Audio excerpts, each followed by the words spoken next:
নমস্কাৰ টাইমেটলৈ মই অংকিতা আপোনালোক সকলোকে স্বাগতম জনাইছো এই মুহূৰ্তত 25 মেৰ পৰা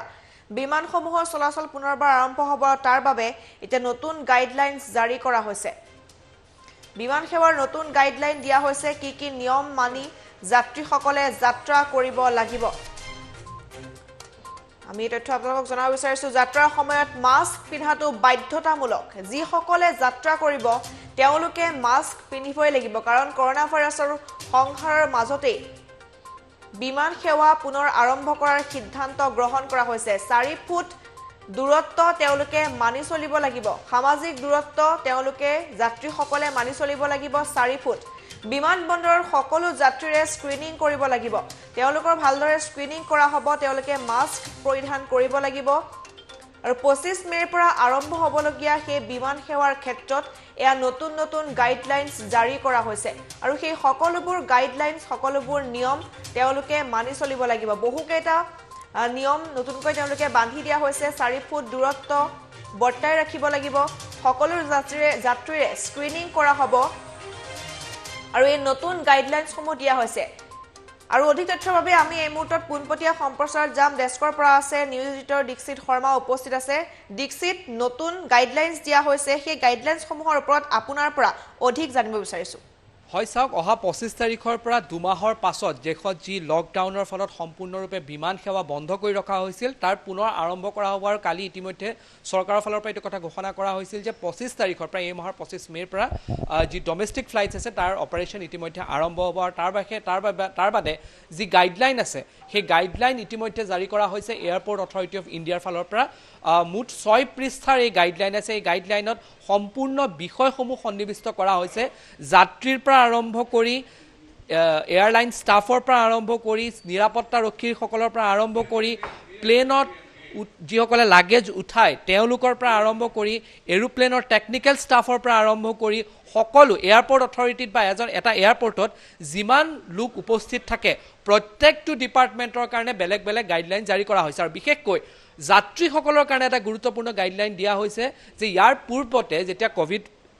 কোভিডৰ সংক্ৰমণ হোৱা নাছিলে তাৰ পূৰ্বতে যেনেকুৱা ধৰণৰ নিৰ্দেশনা আছিল তাতকৈ এতিয়া নিৰ্দেশনাবোৰ সম্পূৰ্ণ বেলেগ হৈছে ইয়াৰ পূৰ্বতে ডমেষ্টিক ফ্লাইটত আপুনি ন্যূনতম 1 ঘণ্টাৰ আগত উপস্থিত হ'বগৈ লাগে আৰু 45 মিনিটৰ ভিতৰত তাৰমানে শিডিউল টাইমৰ 45 মিনিটৰ আগত যাত্ৰাৰ যি বৰ্ডিং পাছ দিয়া হয় বা যি ধৰণৰ আগতীয়া যাত্ৰাৰ পূৰ্বৰ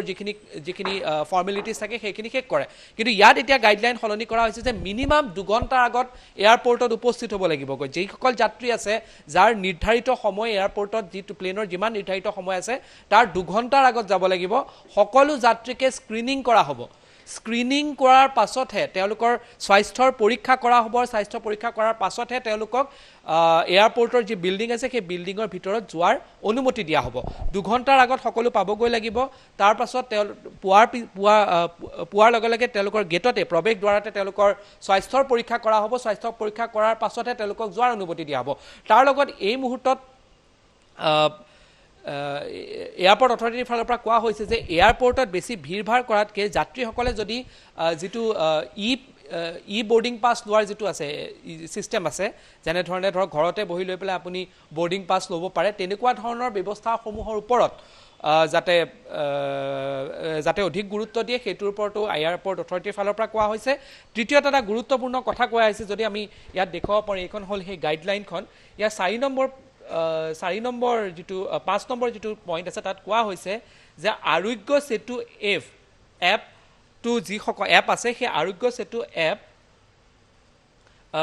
সেইটো মেণ্ডেটৰী কৰা হৈছে কিন্তু 14 বছৰ তলৰ যিসকল আছে তেওঁলোকৰ বাবে নহয় কিন্তু 14 বছৰৰ ওপৰৰ যিসকল আছে তেওঁলোকৰ কিন্তু আৰোগ্য সেতু এপ থকাটো বাধ্যতামূলক বুলি এই ক্ষেত্ৰত কোৱা হৈছে দ্বিতীয় কথাটো কোৱা হৈছে এইটো 4 নম্বৰ পইণ্টটো যদি চাওঁ যে ইয়াত কোৱা হৈছে যে এয়াৰপোৰ্টত minimum 2 hour before the scheduled timing of the departure passenger who have depart in next 4 hours will only allow to enter the terminal building তাৰমানে ইয়াত কথা কোৱা হৈছে এইটো কোৱা হৈছে যে যি সময়ত ফ্লাইটৰ যিটো সময় নিৰ্ধাৰণ কৰা হৈছে তাৰ আগত মিনিমাম 2 ঘণ্টাৰ আগত এয়াৰপোৰ্টত পাব লাগিব আৰু তাৰ পৰা 4 ঘণ্টাৰ ভিতৰত যিখিনি ফ্লাইট ট্ৰেভেল হ'ব বা যাৰ সময় আছে সেই যাত্ৰীসকলকহে এয়াৰপৰ্টৰ ভিতৰত যোৱাৰ অনুমতি দিয়া হ'ব অৰ্থাৎ মই সাধাৰণভাৱে বুজাই দিছোঁ ইয়াৰ পূৰ্বতে কি হয় যে কাৰোবাৰ যদি দিনৰ 12 বজাতো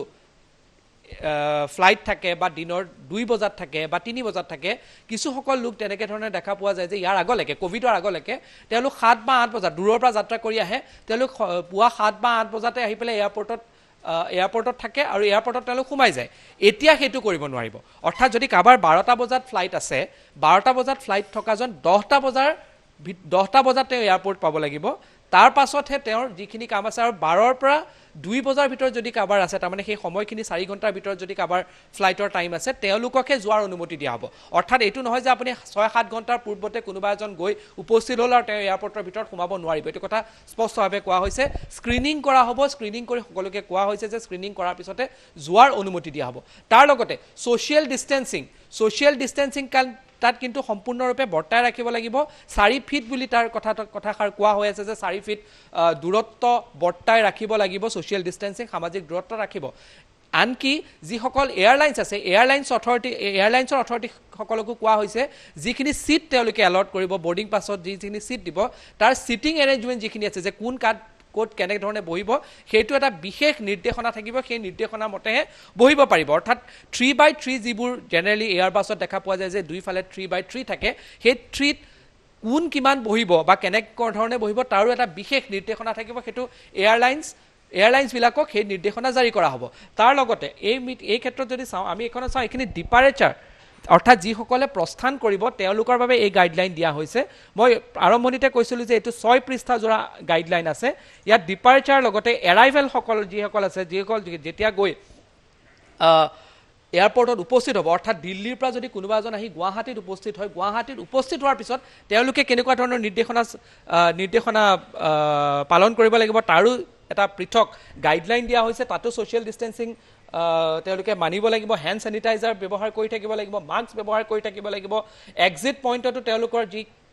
লাগেজ কালেকশ্যন আছে লাগেজ কালেকশ্যনতো কোনো গৈ পেলাই ভিৰ কৰি থাকিব নোৱাৰিব সকলোৱে যি নিৰ্দেশনা দিয়া হৈছে যি ছ'চিয়েল ডিষ্টেন্সিঙৰ নিৰ্দেশনা আছে বা অন্যান্য যি নিৰ্দেশনা আছে সকলোৱে কঠোৰভাৱে পালন কৰিব লাগিব এয়াৰপৰ্টৰ পৰা লাগেজ লৈ ওলাই যোৱালৈকে মাস্ক সকলোৱে পিন্ধি থাকিব লাগিব এইটো কথা সম্পূৰ্ণৰূপে নিৰ্দেশনা জাৰি কৰা হৈছে তাৰ লগতে 4 ফিট যি ছ'চিয়েল ডিষ্টেন্সিং আছে সেই ছ'চিয়েল ডিষ্টেন্সিঙো তাত মানি চলিব লাগিব এই গুৰুত্বপূৰ্ণ নিৰ্দেশনা দিয়া হৈছে এই যাত্ৰীসকলৰ বাবে দিয়া হৈছে এয়াৰলাইন্সক কোৱা হৈছে যে যি ছিটিং এৰেঞ্জমেণ্ট যিটো আছে সেইটো তেওঁলোকৰ এটা বেলেগ ধৰণৰ পদ্ধতি আছে সেই পদ্ধতি তেওঁলোকৰ গাইডলাইনত কোৱা হ'ব তেওঁলোকৰ বাবে সেই গাইডলাইন তেওঁলোকে পালন কৰি চলিব লাগিব সিকিউৰিটি যিখিনি ষ্টাফ থাকে সিকিউৰিটি ষ্টাফখিনিৰ কাৰণে নিৰ্দেশনা দিয়া হৈছে যে পিপি কিট তেওঁলোকে পিন্ধিব লাগিব সকলো ধৰণৰ নিৰ্দেশনা তেওঁলোকৰ হাতত তেওঁলোকে মানি চলিব লাগিব গ্লোভছ পিন্ধি থাকিব লাগিব মাস্ক পিন্ধি থাকিব লাগিব এই গোটেইখিনি নিৰ্দেশনা পালন কৰিব লাগিব এই গোটেইখিনি প্ৰত্যেকটো তাৰমানে এয়াৰপৰ্টত যাত্ৰীজনৰ পৰা আৰম্ভ কৰি এয়াৰপৰ্টৰ লগত জড়িত থকা প্ৰত্যেকজন ব্যক্তিৰ বাবে প্ৰত্যেকটো ডিপাৰ্টমেণ্টৰ বাবে স্পেচিফিক কিছু নিৰ্দেশনা জাৰি কৰা হৈছে আৰু বিশেষকৈ যাত্ৰীসকলৰ ক্ষেত্ৰত আমি যদি কওঁ যে মিনিমাম 2 ঘণ্টাৰ পূৰ্বে তেওঁলোকে তাত পাবগৈ লাগিব সকলোৱে স্ক্ৰিনিং কৰা হ'ব স্ক্ৰিনিং কৰাৰ পিছত তেওঁলোকে তাত যাব লাগিব 4 ফিটৰ ছ'চিয়েল ডিষ্টেন্সিং মেইনটেইন কৰিব লাগিব সকলোৱে হেণ্ড চেনিটাইজাৰ লৈ চলিব লাগিব আৰোগ্য সেতু এপ যিটো আছে 14 বছৰৰ ওপৰৰ সকলো যাত্ৰীৰ বাবে আৰোগ্য সেতু এপ তেওঁলোকে তাত ইনষ্টল হৈ থাকিব লাগিব সেইটো কোৱা হৈছে তাৰ লগতে ছ'চিয়েল ডিষ্টেন্সিং হেণ্ড চেনিটাইজাৰ লাগিব মাস্ক পিন্ধি থাকিব লাগিব আৰু মিনিমাম 2 ঘণ্টাৰ পূৰ্বে যাত্ৰাৰ মিনিমাম 2 ঘণ্টাৰ পূৰ্বে এয়াৰপৰ্টত গৈ উপস্থিত হ'ব লাগিব এয়াৰপৰ্ট অথৰিটি অফ ইণ্ডিয়াৰ গুৰুত্বপূৰ্ণ নিৰ্দেশনা বিমান সেৱাৰ বাবে আৰু 25 তাৰিখৰ পৰা এই বিমান সেৱা আৰম্ভ হ'ব 2 মাহৰ বিৰতিৰ অন্তত পুনৰ ডমেষ্টিক যি ফ্লাইট আছে সেই ফ্লাইট ইতিমধ্যে অপাৰেশ্যন আৰম্ভ হ'ব 25 তাৰিখৰ পৰা স্মৃতি অংকিতা ধন্যবাদ জ্ঞাপন কৰিছোঁ আপোনাক এই মুহূৰ্তত আৰু ইতিমধ্যে সকলোবোৰ গাইডলাইন্সৰ কথা উল্লেখ কৰা হৈছে যিসমূহ নীতি নিয়ম বান্ধি দিয়া হৈছে সেই সকলোবোৰ নিৰ্দেশনা মানি যাত্ৰা কৰিব লাগিব যাত্ৰীসকলে আৰু 25 মে'ৰ পৰা আৰম্ভ হ'ব বিমান সেৱা